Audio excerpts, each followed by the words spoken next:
Hello viewers, आज के audio article programme में एक बार फिर से आपका स्वागत है और मैं हूं आतिफा काजी। तो आज के आर्टिकल का विषय है इंटरनेट शटडाउन। ये आर्टिकल द इंडियन एक्सप्रेस में प्रकाशित लेख Manipur internet shutdowns forgetting the lessons from Kashmir के सारांश पर आधारित है।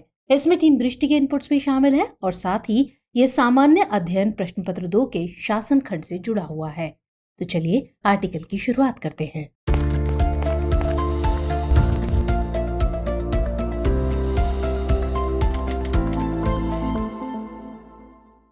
बीते दिनों हरियाणा के मेवात और गुरुग्राम समेत कुछ इलाकों में सांप्रदायिक तनाव देखने को मिला। कुछ लोगों की मौत के साथ साथ सैकड़ों लोग घायल हुए। दूसरी तरफ मुहर्रम के मौके पर बिहार के कुछ हिस्सों में भी तनाव देखा गया। हालांकि यहाँ जान माल की कोई हानि नहीं हुई, लेकिन हरियाणा और बिहार के इन इलाकों में कुछ दिनों के लिए इंटरनेट को बंद रखा गया ताकि फेक खबरों को फैलने से रोका जा सके और हिंसा पर काबू पाया जा सके। दूसरी तरफ पूर्वोत्तर राज्य मणिपुर में व्यापक हिंसा के बाद इंटरनेट को बंद कर दिया गया है।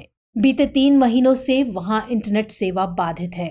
मणिपुर सरकार ने एक विशेषज्ञ समिति द्वारा दिए गए कुछ सुझावों के अनुरूप कुछ प्रकार की ऑनलाइन सेवाओं तक ही सीमित एवं सशर्त पहुंच प्रदान की है। हालांकि भारत में ये कोई पहला मौका नहीं है जब इंटरनेट शटडाउन की स्थिति पैदा हुई है। गैर लाभकारी संस्था सॉफ्टवेयर फ्रीडम लॉ सेंटर के आंकड़ों के मुताबिक सिर्फ 2019 में भारत के विभिन्न हिस्सों में लगभग 100 दफा इंटरनेट बंद किए गए।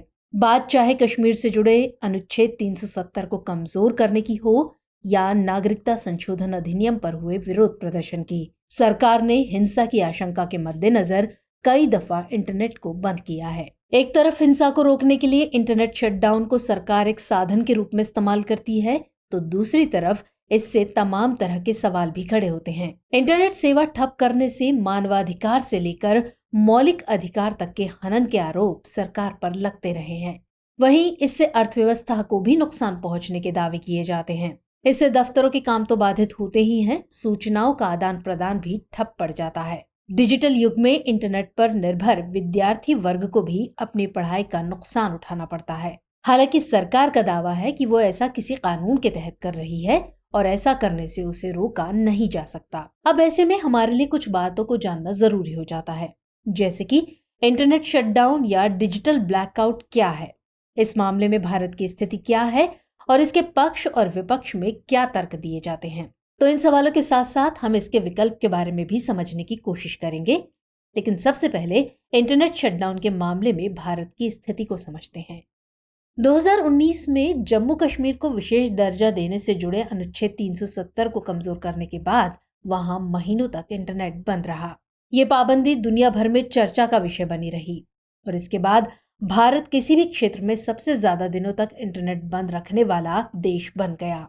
यही कारण है कि भारत को दुनिया भर में इंटरनेट शटडाउन की राजधानी कहा गया। गैर लाभकारी संस्था एक्सेस नाउ और द कीप इट ऑन की रिपोर्ट के अनुसार भारत ने वर्ष 2022 में 84 बार इंटरनेट शटडाउन लागू किया और लगातार 5वें वर्ष सूची में शीर्ष पर रहा। भारत में इस क्षेत्र में सक्रिय एक विधिक सेवा संगठन सॉफ्टवेयर फ्रीडम लॉ सेंटर द्वारा संचालित इंटरनेट शटडाउन ट्रैकर पोर्टल के अनुसार भारत में वर्ष 2012 से अब तक कुल 665 इंटरनेट शटडाउन के मामले देखे गए। इनमें से 50% से अधिक शटडाउन वर्ष 2019 से हुए। रिपोर्ट के मुताबिक 2016 में दुनिया में कुल 75 बार इंटरनेट शटडाउन की नौबत आई, जिनमें 30 बार ऐसा केवल भारत में हुआ। 2019 में कुल 213 ऐसी घटनाओं में 121 घटनाएं भारत में दर्ज हुई। 2022 में कुल 187 में 84 बार में नेट बंद किया गया। चलिए अब नजर डालते हैं कि इसके पक्ष और विपक्ष में क्या तर्क दिए जाते हैं। तो इंटरनेट शटडाउन के पक्षधरों का तर्क है कि इससे हेट स्पीच और फेक न्यूज पर रोक लगाने में मदद मिलती है। सोशल मीडिया पर विभिन्न धार्मिक और जातीय समूहों के विरुद्ध घृणा और शत्रुता का प्रसार किया जाता है और ये सब कुछ करने के लिए इंटरनेट की जरूरत पड़ती है। इसलिए किसी विकट परिस्थिति में नेट को बंद कर देना बेहतर कदम है। इससे जेनोफोबिक प्रवृत्तियों और गलत सूचनाओं का मुकाबला करने में भी मदद मिलती है। इसके हिमायतियों का मानना है कि इससे विधि व्यवस्था को बनाए रखने में आसानी होती है। हिंसा और अराजकता की स्थिति में उत्तेजक संदेशों एवं अफवाहों के प्रसार पर इससे रोक लगती है और बड़े पैमाने पर विरोध प्रदर्शन और नागरिक अशांति से निपटने में आसानी होती है। वहीं दूसरी तरफ इंटरनेट शटडाउन को कई अधिकारों का हनन भी माना जाता है। 2019 में जम्मू कश्मीर में इंटरनेट पाबंदी संबंधी याचिकाओं पर सुनवाई करते हुए सुप्रीम कोर्ट ने इसे सत्ता का दुरुपयोग कहा था। कोर्ट ने साफ तौर पर इंटरनेट को संविधान में निहित अभिव्यक्ति के अधिकार का हिस्सा बताया था। अदालत ने सरकार के इस कदम को विरोधी विचार को कुचलने का औजार बताया था। फाहिमा शिरीन बनाम केरल राज्य मामले में केरल उच्च न्यायालय ने इंटरनेट तक पहुंच के अधिकार को मूल अधिकार माना है, जो संविधान के अनुच्छेद 21 के तहत निजता के अधिकार और शिक्षा के अधिकार का अंग है। इंटरनेट शटडाउन इन अधिकारों का उल्लंघन करता है और लोगों की संचार, अभिव्यक्ति, लर्निंग तथा सूचना तक पहुंच की क्षमता को सीमित करता है। दूसरी तरफ शिक्षा ग्रहण करने के मामले में इंटरनेट आज बड़ी जरूरत बन गया है। ऑनलाइन शिक्षा को बढ़ावा मिलने के चलते शिक्षा इंटरनेट कनेक्टिविटी पर निर्भर हो गई है। ऐसे में नेट पर पाबंदी से शिक्षा, स्वास्थ्य, सार्वजनिक सेवाओं जैसी आवश्यक सेवाएं प्रभावित होती हैं। इंटरनेट शटडाउन शिक्षा के क्षेत्र में डिजिटल डिवाइड और असमानता भी उत्पन्न करता है। शटडाउन के विरोधियों का यह भी मानना है कि इस बात का कोई निर्णायक साक्ष्य मौजूद नहीं है कि इंटरनेट शटडाउन से लोक व्यवस्था का संरक्षण होता है या इसकी बहाली में मदद मिलती है, बल्कि शटडाउन से असंतोष, हताशा एवं आक्रोश के रूप में विपरीत असर पैदा होता है। इंटरनेट शटडाउन से सूचना और पारदर्शिता की कमी की स्थिति बनती है, जिससे घबराहट और उन्माद में वृद्धि हो सकती है। ये जमीनी स्थिति की निगरानी रखने और इसकी रिपोर्ट करने के नागरिक समाज, मीडिया तथा मानवाधिकार रक्षकों के प्रयासों में भी बाधा उत्पन्न कर सकता है। अब ऐसे में सवाल है कि भारत में इंटरनेट शटडाउन को नियंत्रित करने वाले प्रमुख कानून कौन कौन से हैं? तो सरकार नेट बंद करने के लिए कई नियमों और कानूनों का सहारा लेती है। भारतीय टेलीग्राफ अधिनियम 1885 की धारा 5(2) और दूरसंचार सेवाओं के अस्थायी निलंबन, सार्वजनिक आपातकाल और सार्वजनिक सुरक्षा नियम 2017 के मुताबिक संघ या राज्य के गृह सचिव को सार्वजनिक आपातकाल या सार्वजनिक सुरक्षा के मामले में इंटरनेट सहित किसी भी टेलीग्राफ सेवा को निलंबित करने का आदेश देने की अनुमति है। ऐसा आदेश 15 दिनों से अधिक समय तक लागू नहीं रह सकता। किसी अत्यावश्यक स्थिति में संघ या राज्य के गृह सचिव द्वारा अधिकृत संयुक्त सचिव स्तर या उससे ऊपर के अधिकारी द्वारा यह आदेश जारी किया जा सकता है। दंड प्रक्रिया संहिता यानी क्रिमिनल प्रोसीजर कोड की धारा 144 जिला मजिस्ट्रेट, उप विभागीय मजिस्ट्रेट या राज्य सरकार द्वारा किसी कार्यकारी मजिस्ट्रेट को हिंसा या उपद्रव की आशंका पर उसको रोकने से संबंधित प्रावधान करने का अधिकार देती है। मजिस्ट्रेट को एक लिखित आदेश पारित करना होता है, जिसके माध्यम से किसी क्षेत्र विशेष में रहने वाले व्यक्तियों के लिए या आमतौर पर किसी विशेष स्थान या क्षेत्र में आने या जाने वाले लोगों के लिए इसे निर्देशित किया जा सकता है। गौरतलब है कि आपातकालीन मामलों में मजिस्ट्रेट बिना किसी पूर्व सूचना के भी इन आदेशों को पारित कर सकता है। आंकड़े बताते हैं कि जनवरी 2012 और अप्रैल 2018 के दौरान अधिकांश इंटरनेट शटडाउन के आदेश धारा 144 के तहत ही दिए गए थे।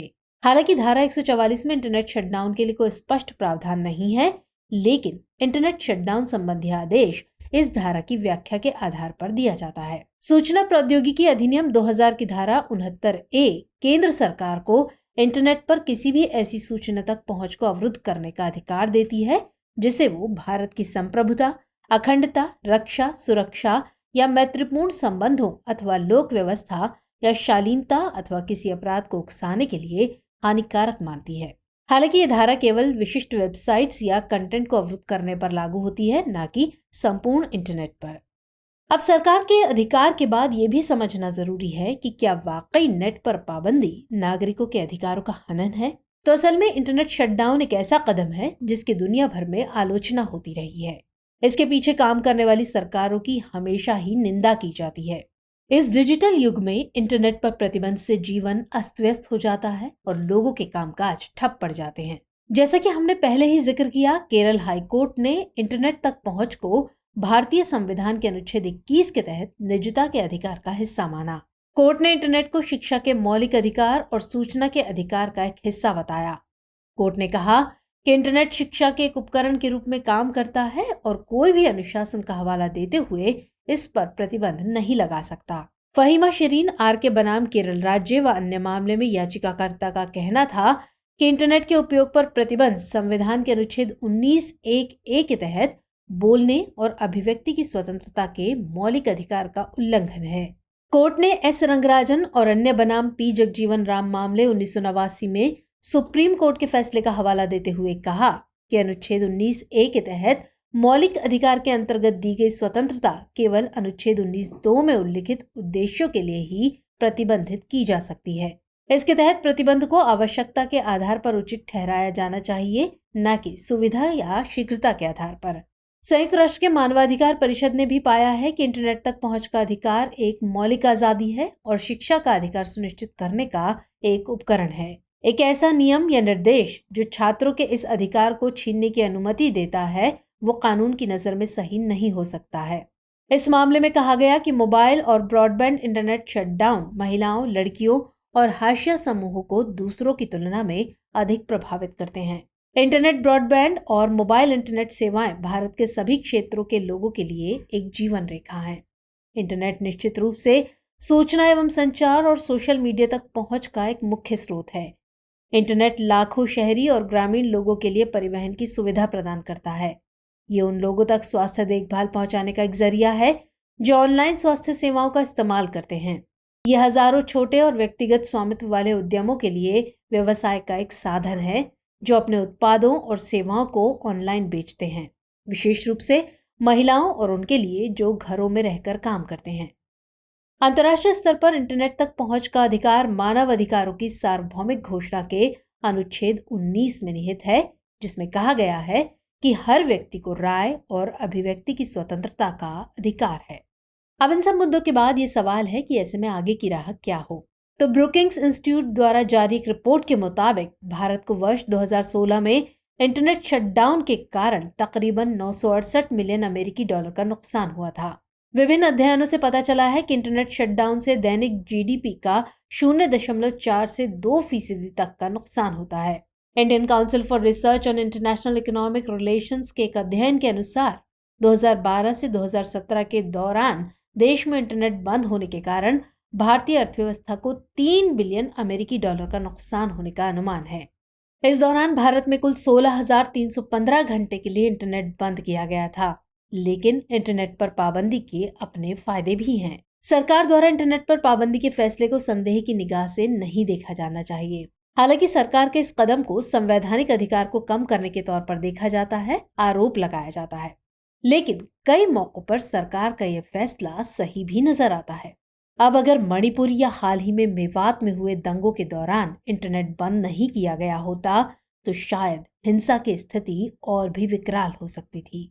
सोशल मीडिया के दौर में जहां फेक न्यूज एक सच्चाई है और इसके कारण हमने हिंसा होते हुए भी देखी है, तो ऐसे में सांप्रदायिक दंगों के दौरान धार्मिक समूहों में अफवाह के कारण टकराव की संभावना को टालने के लिए भी ऐसा करना सही लगता है।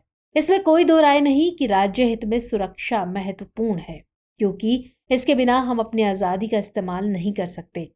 लेकिन वास्तव में इंटरनेट पर प्रतिबंध ऐसा है जैसे कि एक आज़ादी को बचाने के लिए दूसरी आज़ादी की कुर्बानी दी जा रही हो। ये लाभकारी बाधाओं का एक सिद्धांत है जिसमें हमें एक चीज को पाने के लिए दूसरे से वंचित रखा जाता है। इंटरनेट शटडाउन स्पष्ट रूप से वैश्विक और स्थानीय समुदायों को कई मामलों में प्रभावित करता है।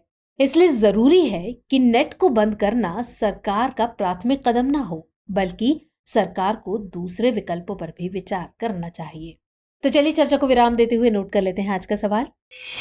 इंटरनेट शटडाउन संवैधानिक अधिकारों का हनन तो है, लेकिन शांति व्यवस्था को कायम करने के लिए जरूरी उपकरण भी है। इस कथन की आलोचनात्मक समीक्षा कीजिए। तो व्यूअर्स, आज के एपिसोड में इतना ही।